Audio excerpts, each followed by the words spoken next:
वर्तमान राज्य में खेती को लेकर सरकार की चिंताएं शुरू से रही हैं और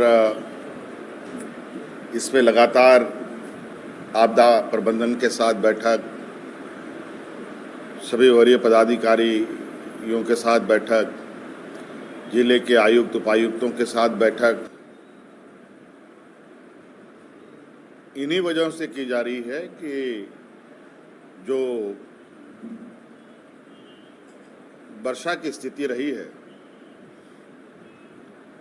वो किसानों के विपरीत रही है और लगभग जिला राज्य सूखा के चपेट पर आने की अनुमान लगाए जा रहे हैं और इसको लेकर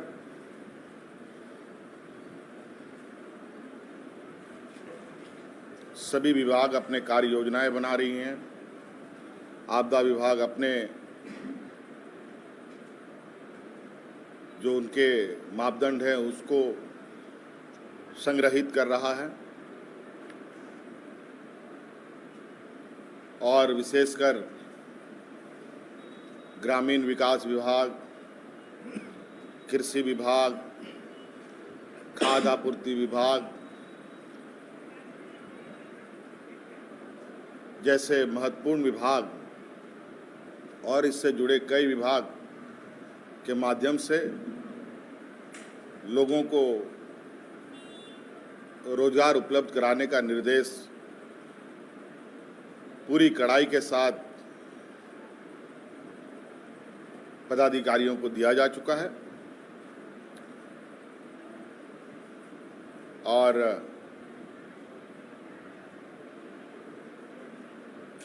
सरकार की तैयारी है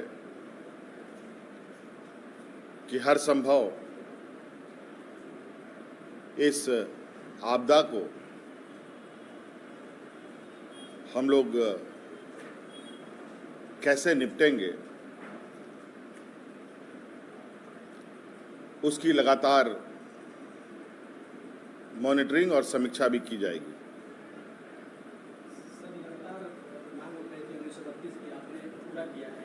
तो गांव में खुशी का माहौल है, लेकिन दूसरी तरफ कोल्हान वासियों के लिए 1964 की भी एक मांग चल रही है, तो कैसे सर इसको देखते हैं? देखिए,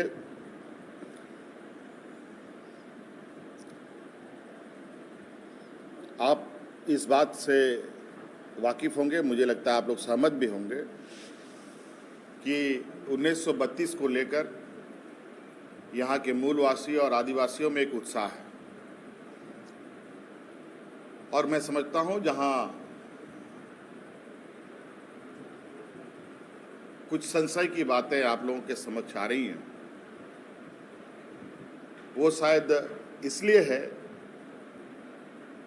कि इसके जो पैमाने हैं, उसके दायरे हैं और उसके जो मायने हैं, इसको शायद बहुत अच्छे से जानकारी नहीं ली गई और कई प्रक्रियाएं हैं और मैं आप लोगों को आश्वस्त करना चाहूँगा कि जितने भी सवाल आएंगे उन सभी सवालों का जवाब सरकार पूरे संतोषजनक जवाब देने को तैयार है और समय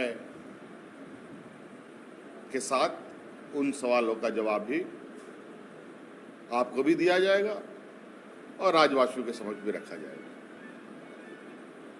सरकार को सर अस्थिर करने का प्रयास किया जा रहा है। पिछले दिनों राज्यपाल की ओर से एक लिफाफा की बात आ रही थी, प्रोजेक्ट अभी तक नहीं खुला गया है, उसको लेकर के सर आप कैसे देखते हैं? क्या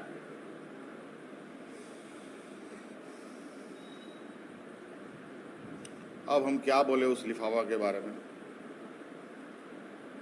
वो तो महामहिम और गवर्नर साहब की बात है।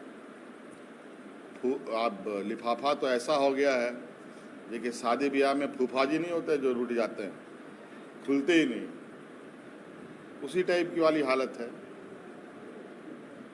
और मुझे लगता है कि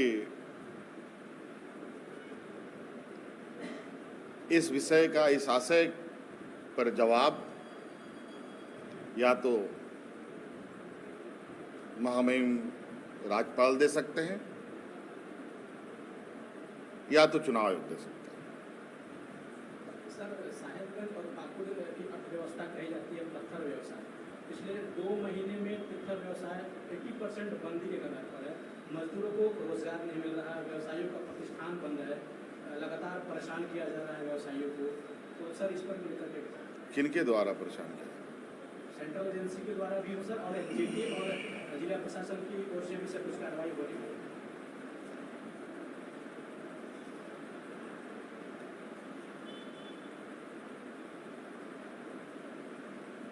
इस राज्य में पत्थर के व्यवसाय मुझे नहीं लगता है कि 2019 से ही प्रारंभ है,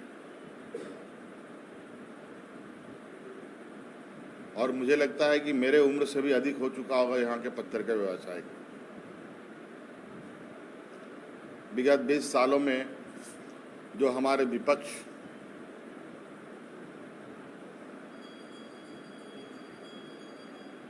ने सरकार चलाई,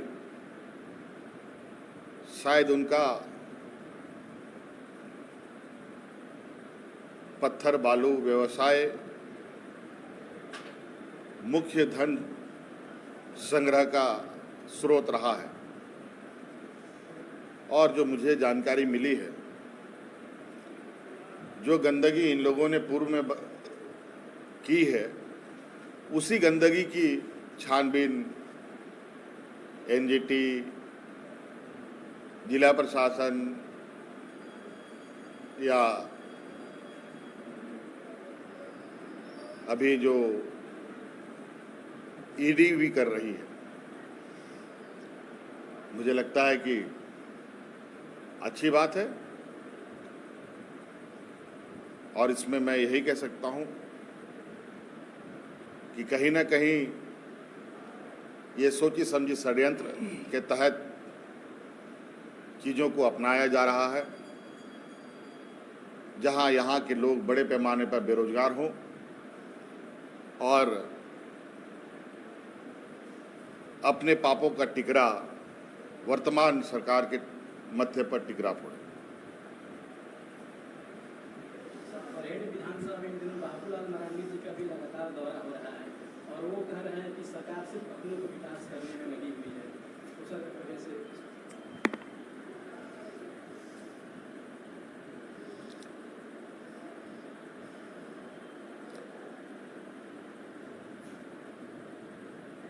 अब बाबूलाल मरांडी जी फ्रीलांसर हो चुके हैं। जैसे स्वतंत्र पत्रकारिता का आजकल प्रचलन है, स्वतंत्र राजनीति का वो अब एक उदाहरण बनने जा रहे हैं। देखिए ये रास्ता इनको कहाँ तक ले जाता है। आपके विधानसभा में एक मामला विगत कुछ दिनों से आ रहा है। वर्ष 2021 के नवंबर माह से पिछले अगस्त माह तक पहाड़िया समुदाय के लोगों को अनाज नहीं मिला है। इसी सिलसिले में कुछ दिन पूर्व बाबूलाल जी भी आए हुए थे और पहाड़िया समुदाय के लोगों से उन्होंने मीटिंग भी किया। आपका इसमें क्या राय है? उन्होंने खुद कहा कि डीसी भी इस बात को माने हैं कि हाँ, अनाज नहीं मिले। देखिए,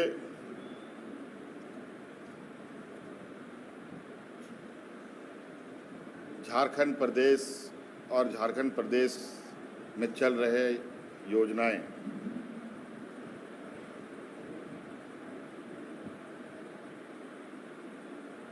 और इन सब के संदर्भ में राज्य अलग होने के बाद से ही अगर इन सब के प्रति सरकार